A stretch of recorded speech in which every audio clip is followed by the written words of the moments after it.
Good morning, everyone. I hope that you are doing well. I am looking forward to seeing you this morning. If you are at least watching this before we are meeting this morning, I'm actually recording it a little bit earlier on Saturday afternoon so that it'll make sure that everything goes through and then it can be up for you guys in the morning if you want to watch it before we get together for worship. I am looking forward to being with all of you guys.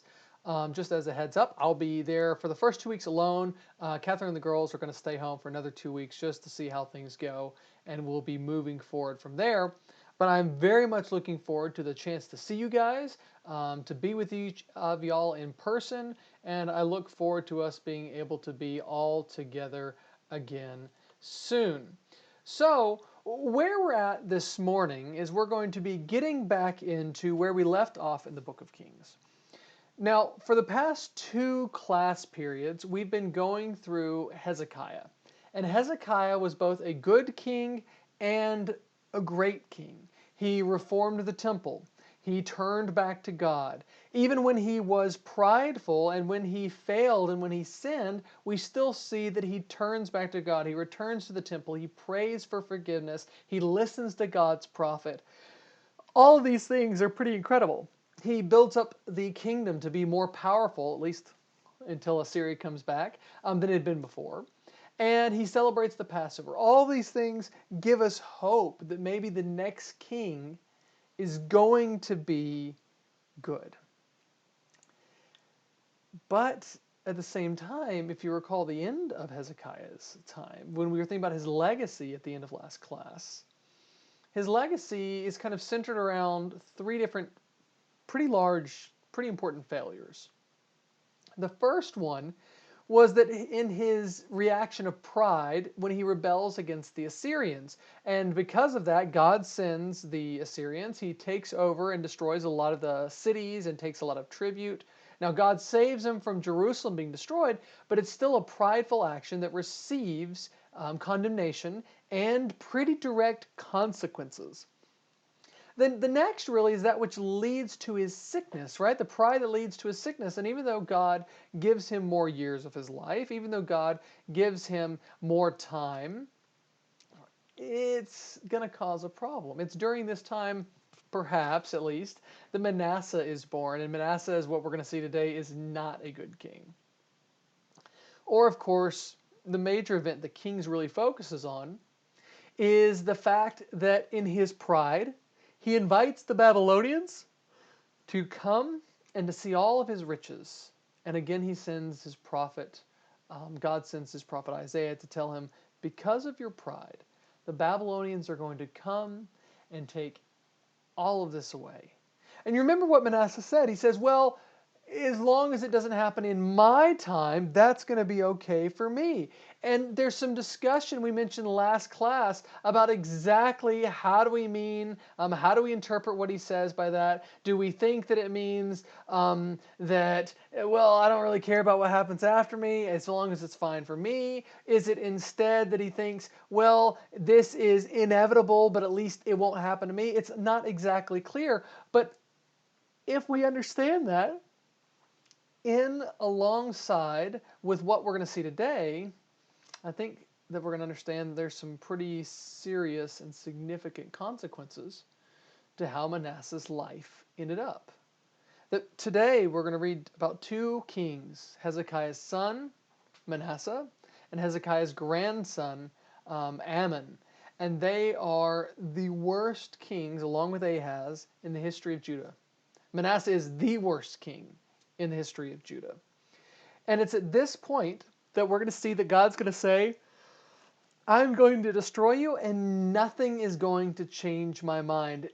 The text that today that we're going to see in 2 Kings chapter 21 is really infused with a lot of conquest imagery from the conquest of the people coming out of Egypt and into Canaan in kind of a reversal sort of a sense.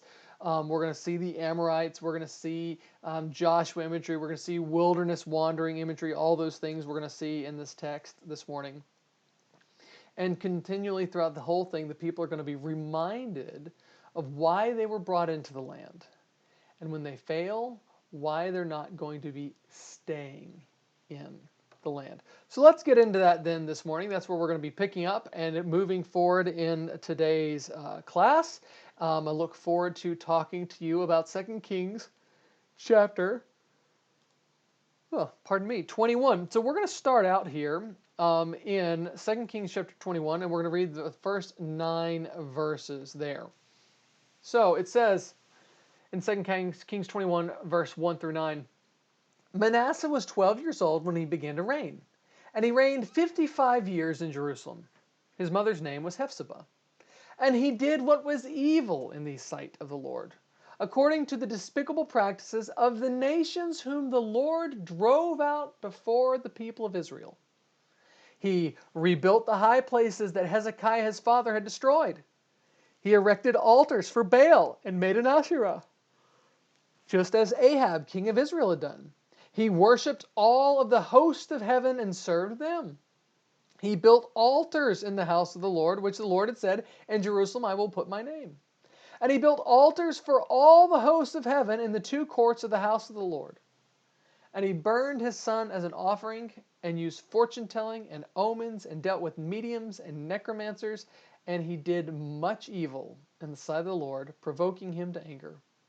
And the carved image of Asherah, which he made, he set in the house of the Lord, which the Lord had said to David and to Solomon his son, in this house and in Jerusalem, which I have chosen out of all the tribes of Israel, I will put my name forever. And I will not cause the feet of Israel to wander any more out of the land that I gave to their fathers, if only they will be careful to do according to all that I have commanded them, and according to all the law that my servant Moses commanded them. But they did not listen, and Manasseh led them astray to do more evil than the nations that which had done, whom the Lord had destroyed before the people of Israel. So we have here in this situation, these first 9 verses of the text, a lot of information really about what's going on with Manasseh. And that's really kind of where it starts out, is we are introduced to Manasseh, the king of Judah. And now Manasseh is 12 years old when he begins to reign. We've got a number of young kings like Joash and some others, and we have to ask in some ways, what exactly is the connection between him and Hezekiah? There are really 2 possibilities here. The first is that he is indeed 12 years old when he begins to reign. If that's the case, then he is born during the extra time, or near to the extra time that God had given Hezekiah when those extra years he added on and caused the shadow to return. The other possibility is that he's 12 when he begins to reign, but he's actually had been co-ruler for 10 of those years. This is what one person kind of suggests, that he'd been a co-regent with Hezekiah for 10 years, so he's not actually that young when he begins to reign on his own. He's 22 or so, like his son, when he begins to rule. Either way, especially if it's the former, it's kind of an interesting statement about Hezekiah, because why didn't he have any other sons before his sickness and recovery? Did those sons just not survive? Did they perhaps die in the Assyrian war, like when he was wounded? We don't know because it's not included, it's not told. But what it does focus on here in this text is that Manasseh reigns for 55 years, give or take 697 to 642 BC, if you care about those sorts of things. This is the longest reign of any king of Judah. And with each year he rules, he brings Judah closer and closer and closer to their destruction. Now, he rules through the reigns of a few different Assyrian kings, each one of them powerful, several of them whom he provides riches and tribute to. For example, Sennacherib, who'd caused his father so many issues, he dies in 681. So during Esarhaddon's rule, he submits to Esarhaddon. We have actually in a Assyrian document, note that Manasseh provides him building materials as tribute for a palace that Esarhaddon, the king of Assyria, wants to build. Or during the rule of Ashurbanipal, he provides troops to Ashurbanipal when Ashurbanipal goes on campaign against Egypt. But at some point, he attempts a minor rebellion. Maybe he just doesn't give his tribute. We're not exactly sure what happened. We'll talk about that at the end of class today, coming from 2 Chronicles chapter 33. But regardless, he's a king for a very, very long time. And we have to ask, and we're going to ask again at the end of class today, why? Why is this wicked king for so long? Why is he allowed to rule for so long? Because what we read about and what the focus of this text is, and the next kind of 5 verses, are the great wickedness that he does. Now, on the one hand, this text is going to focus a lot on specific practices, all the ones that are evil that Manasseh has done. And these practices, though, they're not just a random sampling of practices. There's 7 of them. And it says, it's no surprise that we have 7 specific practices, because the text says there that he does, in verse 2, according to the practices of the nations whom the Lord had driven out of Canaan before Israel. Well, those nations, the Hivites and the Perizzites and the Girgashites, etc., those, or all of the otherites, as I've heard them described before, there were 7 of those nations that God is casting out. And throughout here, we're going to see here that the focus is what Israel was supposed to do in the conquest. Look, it is true that God brought Israel to Canaan in order to provide them with a land that he had promised to their forefathers, to Abraham, to give them. But God's not only doing that. There's something else that God is doing when he brings Israel to the land. And he says it explicitly. The sins of the Amorites, and you're going to want to remember that description that's just kind of the generic description for all of the Canaanites. Their sins were vile. And one of the things they do is they practice idolatry. And one of the things that they do when they practice idolatry is they offer human sacrifices. And so an additional reason that God brings the Israelites into Canaan is not just to provide them a land, but is to bring that land justice, which had only seen injustice, to put a stop to the idolatry and the false gods and the false worship and the human worship that they had done. And instead, Judah does just according to those nations. And I think the implication, as we've seen in the book of Kings so frequently, one of the reasons that the conquest and the Exodus imagery are so frequent in Kings is because they don't understand, they don't remember the purpose of these things. As the prophets say, I looked for justice, but I just saw bloodshed. And so like Ahab and like Israel, he builds a Baal and he builds an Asherah and he worships the hosts of heaven. The hosts of heaven is just the biblical way of saying all the different stars of heaven. So the Assyrians are really big on what's called astral religion. You may remember this from our prophets class. They worship the sun and the moon and the stars. And those are the hosts of heaven. And so Manasseh sees, hey, the Assyrians, they're really strong, they're really powerful. Their gods must be really strong. Their gods must be really powerful. Why don't we worship them? And we read that he even burns his son as an offering. He uses fortune telling. He's omens and mediums and necromancers. In other words, that if you kind of think through what's going on here, then what the king Manasseh does is he's a compilation of all of the worst kings and all the worst actions of Israel. He visits necromancers like Saul. He builds a bunch of high places for other gods like Solomon. He builds a Baal and an Asherah like Ahab. And like Ahaz, he offers his son as an offering in the fire. In other words, Manasseh is not just the worst king of Judah, he is the worst parts of all of the kings of Judah and Israel combined. And what God says, and it's kind of tragic when you read it, he says, listen, if only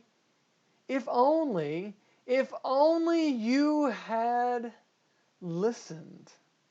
that God had promised his people that if only they would follow his commands, then they would have an eternal home, that one from which they would never be dispossessed, and that their wandering in the wilderness would come to an end because God would be their God and they would be be God's people.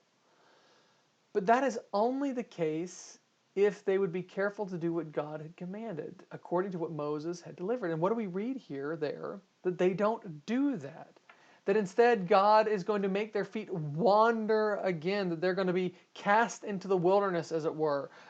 And just as most of the generation died in the wilderness, so it would happen here as well. The implication, I think, when we read through just these first 9 verses is pretty clear, that God is going to bring them out of the land. Someone else is going to bring an end to their evil. Someone else God is going to bring to conquer them, to destroy their idolatry, to destroy their human sacrificing, because they didn't follow Moses' laws. And this lack of listening, this forgetting of God's commands is a major problem, because we see there in those last few verses, particularly in 7 through 9, that they violate David's covenant. Right? Remember David's covenant. He says, listen, I'm going to make your son rule eternally on my throne. Well, what do we read about this? That the promise that God says in verse 7, which the Lord said to David and to Solomon his son, in this house and in Jerusalem, which I have chosen, I will put my name forever. Well, they violated that. They violated God's covenant for Deuteronomy in Deuteronomy 12, which says you're only supposed to worship in Jerusalem. They violate God's covenant in Deuteronomy that says, if you don't, I'm going to bring you out of the land. They violate the Mosaic covenant that says you should have no other gods before me. In other words, Manasseh is not just the compilation of all the worst kings, of all the worst traits of the worst kings in Judean history. He's notably not like David and not like Moses. Instead of bringing the people out from destruction, instead of bringing people out from bondage, he is going to be the reason that they are going to go into bondage. Now, what we're going to do is we're going to read now the next 8 verses, verses 10 through 18 together, so before we get to talk about that stuff. And the Lord said by his servants, the prophets, because Manasseh, king of Judah, has committed these abominations and has done things more evil than all of the Amorites did, who were before him, he has made Judah also to sin with his idols. Therefore, says the Lord, the God of Israel, behold, I am bringing upon Jerusalem and Judah such disaster that would cause the ears of everyone who hears of it to tingle. I will stretch over Jerusalem the measuring line of Samaria and the plumb line of the house of Ahab, and I will wipe Jerusalem like one wipes a dish, wiping it and turning it upside down. And I will forsake the remnant of my heritage, and I will give them into the hands of their enemies, and they shall become a prey and a spoil to all of their enemies, because they have done what is evil in my sight, and have provoked me to anger since the day their fathers came out of Egypt until now. Moreover, Manasseh shed very much innocent blood, till he had filled Jerusalem from one end to another. Besides the sin that he made Judah to sin, so that he did what was evil in the sight of the Lord. Now the rest of the acts of Manasseh, and all that he did, and that sin that he committed, are they not written in the books of the Chronicles of the kings of Judah? And Manasseh slept with his fathers, and was buried in the house, buried in the garden of his house, in the garden of Uzzah, and Amon his son reigned in his place. So we have the second part of Manasseh's reign, which sounds a whole lot in tenor and in tone and in even specific, like the first aspect, right? That the first thing that we see show up is that God sends his prophets, the servants, the prophets, to Manasseh. And there are, and I'm sure David will get to this, I'm really excited about his Isaiah study. I enjoyed watching the first one. Look forward to seeing more of those as we go through. Catherine, I was telling to Catherine, I said, I'm really excited that David's going to be teaching Isaiah. And Catherine says, why is that? I said, so that I don't have to. David compared it to Romans, and I think that's very true. Romans is the book of the Bible I think is the most difficult, the one that I most definitely don't want to teach. And although I'd rather teach Isaiah than Romans, I'd much rather have David doing it. So I'm looking forward to that study on Wednesday nights. I hope that y'all are appreciating it as well as I am. Look forward to see what we're doing with that. But all that to say, there is some early Jewish tradition that says, Manasseh is actually one who kills the prophet Isaiah by sawing him in half. This may be what the book of Hebrews, something else that David's taught before, is talking about. So these prophets, these servants who are bringing the word to Manasseh, they may be paying with their lives. But what they say is that he is more evil than the Amorites. Only Ahab and Manasseh in the whole book of Kings ever have their sins compared to the Amorites. In 1 Kings chapter 21, we read, there was no one who sold himself to do what was evil in the sight of the Lord like Ahab, whom Jezebel his wife incited. He acted very abominably, going after idols, just like the Amorites had done, whom the Lord cast out before the people of Israel. Now, if you remember back when we talked about that way back when we were discussing Ahab in 1 Kings chapter 21, we mentioned that although God is not going to destroy Israel in the time of Ahab, because of what Ahab brings about, the judgment on the northern kingdom is sealed. Well, what do we see here? But in 2 Kings chapter 21, the same sort of thing is going to happen. Because Manasseh, king of Judah, had committed these abominations and has done things more evil than all the Amorites who were before him did, and has made Judah also to sin with idols. That these two kings are meant to be compared, and the judgment that's going to come about is meant to be compared for them. So much so that their ears are going to ring. This is a line that may even come from Jeremiah chapter 15, that he's going to bring a plumb line. And this also is in Amos chapter 7, verses 7 through 9, has already been attributed to what's going to happen to Samaria and what's going to happen to the northern kingdom. And he says, I'm going to forsake you, because they've done what's evil from the Exodus until now. So again, when we have this Amorite conquest Exodus imagery, God says, look, the whole reason I brought you here is to stop these kinds of injustices, to stop these kinds of evils, to stop this kind of idolatry and the attending human sacrifice.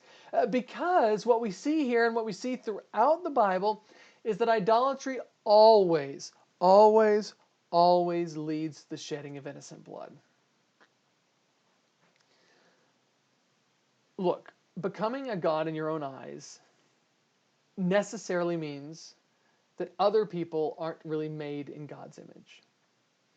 And as soon as other people aren't made in God's image, as soon as you can say, well, they're not really human, they're not really a person, they're not really my equal, then you can treat them however you want. Because they're just animals. They're not really living beings.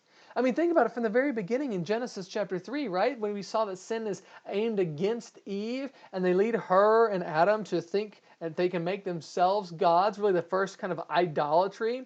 And then that same sin in the very next chapter is against Cain and leads him to slaughtering his innocent brother Abel. That these two things can't be separated. That first one happens and then the other. We see the same thing. I'm teaching the book of Judges on an online study for some people. And we see that in Judges chapter 17, and we went through this, I taught this is the first thing I taught when I moved down to Tampa. In Judges chapter 17, Micah, this priest, this Levite, starts committing idolatry. But at the end of chapter 19, just a little bit later, a different priest who's also been doing idolatry things, he sacrifices his concubine to be raped and killed. That again, idolatry leads to innocent bloodshed. And this idolatry of Manasseh leads him to sacrificing his own son as an offering. So again, when we are gods in our own eyes, when we are making ourselves into idols, then not everyone else is any longer made in the image of God. And we don't love our brothers as ourselves. And so we read that Manasseh shed very much innocent blood. And Judah is dragged along with them, that they too commit evil in the eyes of God. And we read that, you know what, there's a whole lot more we could talk about, the text says. That now the rest of the acts of Manasseh and all that he did and all the sin that he committed, you can read about them later. But Manasseh slept with his fathers and was buried in the garden of his house, in the garden of Uzzah, and Amon his son reigned in his place. Now, there are some more things about Manasseh that are really, really important that are not included in the book of Kings. We're going to hold off on those. We're going to talk about them at the end of class today. But some of y'all, if you've been reading Chronicles or if you've read Chronicles before, you might think, wait a second, that's ringing a bell. It is.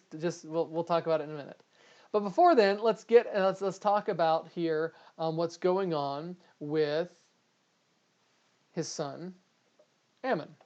So what we're going to read is verses 19 through 26, the end of the chapter 21. Now Amon was 22 years old when he began to reign, and he reigned 2 years in Jerusalem. His mother's name was Meshullemeth, the daughter of Haroz of Jotbah, and he did what was evil in the sight of the Lord, like Manasseh his father had done. He walked in all the ways in which his father had walked, and served the idols that his father had served, and worshipped them. He abandoned the Lord, the God of his fathers, and he did not walk in the way of the Lord. And the servants of Amon conspired against him and put the king to death in his house. But the people of the land struck down all those who conspired against King Amon. And all the people of the land made Josiah his son king in his place. Now the rest of the acts of Amon that he did, are they not written in the book of the Chronicles of the kings of Judah? And he was buried in his tomb in the garden of Uzzah. And Josiah his son reigned in his place. Now we have the second last king that we're going to talk about this morning. Josiah has 2 chapters attributed to him. He's going to be a really important king. We're going to spend a whole class talking about Josiah next class, so you can plan on reading chapters 22 and 23 for that if you want, a little bit into chapter 24. But Amon of Judah here is 22 when he begins to reign, and he only reigns for 2 years. That 2-year reign is kind of held up against the backdrop of his father, who reigned for 55 years. We might talk about why that's the case. But he's very much like his father. Now, this is the interesting thing about the book of Kings. We never get 2 good kings in a row, but we do get multiple bad kings in a row. You know, Manasseh was not like his father, Hezekiah. Hezekiah had been a good king, and Manasseh was not. But Amon is like his father. He is a wicked king. In his short reign, he does much of the same evil as his father. In spite of a new shot, he embraces wickedness and his evil. He doesn't put away idols, but serve them. And the people, for whatever reason, we're not entirely sure, it's probably something to do with Assyria, conspire against him. They kill him in his own house. But the other people come and kill the conspirators, and we don't really get a whole lot of information about Amon. We've got more information that we could see if we had the book of the Chronicles of the Kings, but it's not necessary for us to know for this inspired history.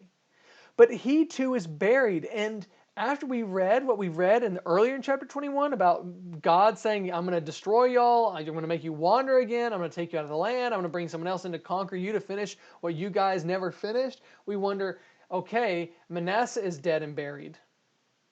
Amon is dead and buried. How much longer? How much longer until Jerusalem too and Judah are dead and buried? Now, this brings us back to what I think really is the main point of what we're seeing here in this chapter. And there's a few things, I think, that are important for us to recognize and that I want to talk about, and then we'll end just a few minutes early. That's a short chapter. And the first is that if you remember the first Manasseh that we have, you know, maybe if you memorize songs or something or taught children's classes, you remember Manasseh as one of the 12 tribes of Israel.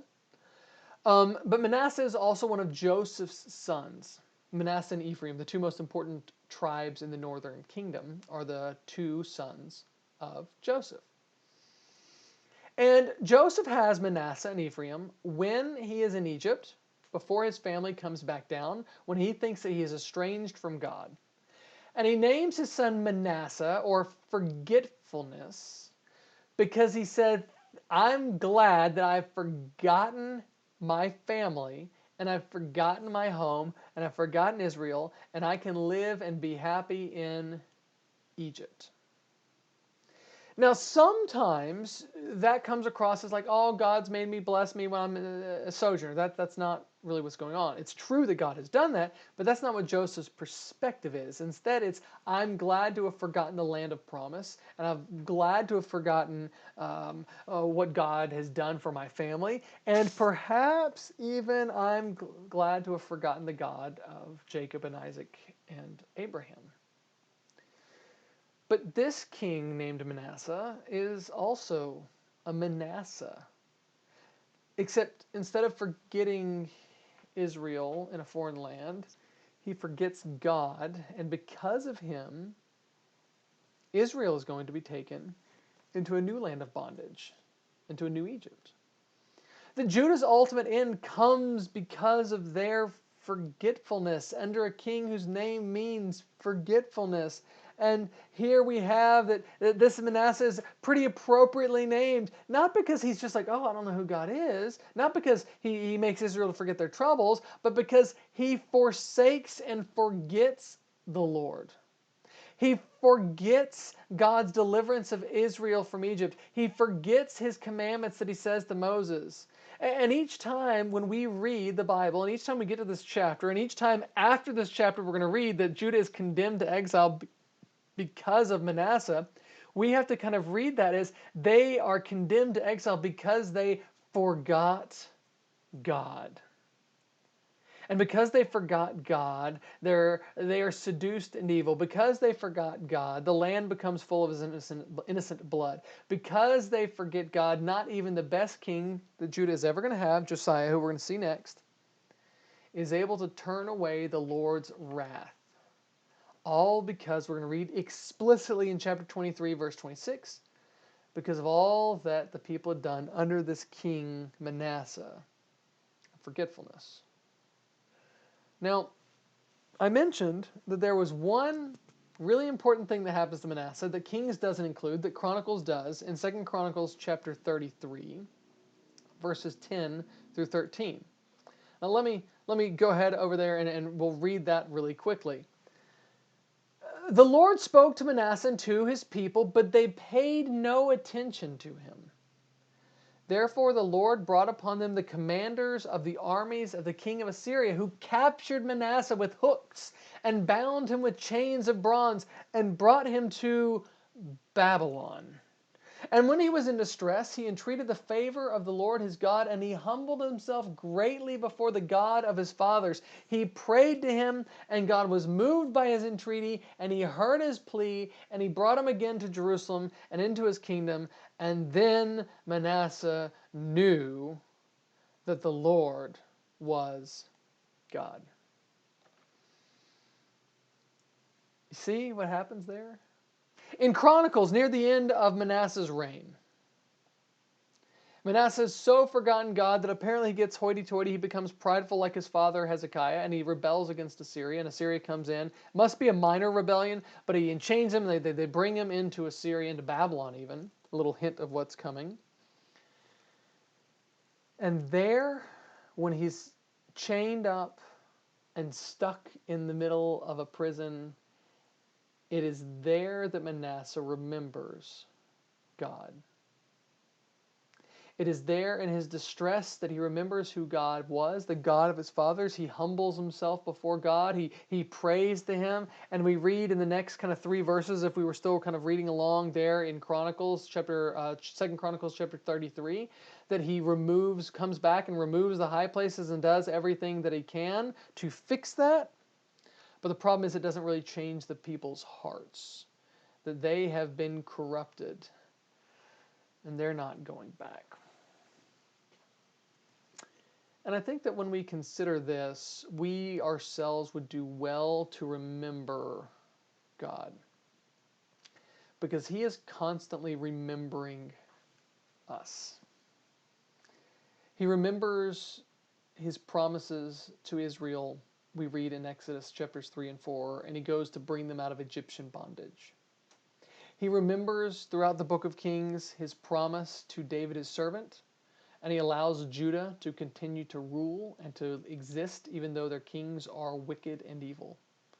He remembers Israel and his promises even after he has destroyed them, even after he brings them into exile, and he will bring them back and he will send them Jesus. He remembers us. And he not only sent Jesus, but he sent him not to destroy us with 10,000 angels, but instead to die on a cross and to be raised so that our sins might be forgiven and so that we might have a hope of resurrection, of returning and having another shot at this whole creation business with him. And I think that is important for us as we're studying the Kings and as we're studying history and as we're studying Isaiah, because one of the temptations, and this is kind of adapting a quote from Peter Leithart, who's written on this book that I thought was pretty useful, but I'm slightly adapting this quote. But I think one of the great temptations that we have in the modern church, and maybe even particularly in the American church, is that we can pretend like the church didn't start until relatively recently, whether that's a few centuries ago with Alexander Campbell and kind of the Restoration movement. And we see ourselves kind of cut off from the rest of church history, whether that's, people, like the Protestant movement like Martin Luther or the early church fathers or whatever else. But I'm not sure how wise that is, because in some ways, the whole of church history is our history. And the whole of the history of God's people is our history. It's why Paul says to the Christians in Corinth that, quote, our fathers in 1 Corinthians chapter 10, verses 1 through 4, were baptized in the sea, were fed on the manna, rebelled in the wilderness. And so as we read through our book in Kings, Jeroboam the first, and Baasha, and Zimri, and Omri, and Ahab, and Jehu, and all these wicked evil kings of Israel, they also are part of our history, and they are part of our story, and they are part of the story of the church as well. And our memories, our remembering God, shapes who we are.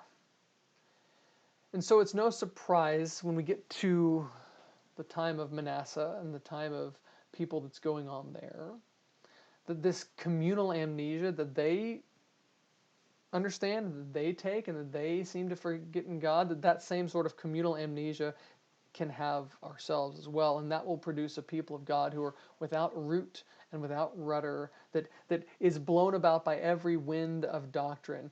Forgetfulness ultimately is ingratitude for what God has done for us, just as we read a new Pharaoh rose who did not remember or know Joseph. And what we do when we study the Bible, what we do in worship, when we sing songs and hear sermons and study the Bible and pray and think about our past, it's a history class where the point is to renew our communal memory, and we confess our forgiveness, and we learn to remember Him better and do His commands. But it's not just history for the sake of nostalgia, but rather history that is forward-focused, that we say we have learned from their failures and our failures, from their successes and our successes, and we can look at what God has done in the past and know for sure what He will do in the future. Because God does not let Israel's lamp go out, and He will not allow the lamp of the church to go out either. I hope that this has been helpful for you. I look forward to seeing you in the morning when we can all be together. For those of us who feel confident, again, don't feel compelled to come. Don't do it if you're worried about it. Definitely don't do it if you're sick or have a fever or anything like that. But I look forward to thinking about the fact that God is faithful, and that all of us will have a future with Him if we can remember Him as well. I hope that leaves you with a great day, and that we will all be together soon.